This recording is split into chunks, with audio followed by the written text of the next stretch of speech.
500 টাকা দিলাম গো জমেলা তোমার রূপ দেখিয়া, আরো 300 টাকা দিলাম মাথার কেশ দেখিয়া গো জমেলা মাথার কেশ দেখিয়া।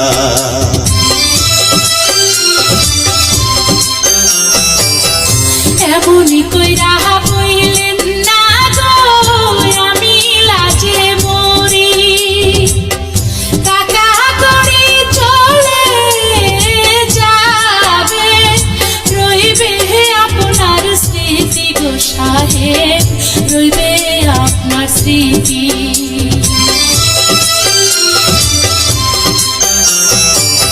কি রূপ দেখাইলা গো কন্যা নজর কাইরাছে, আসমান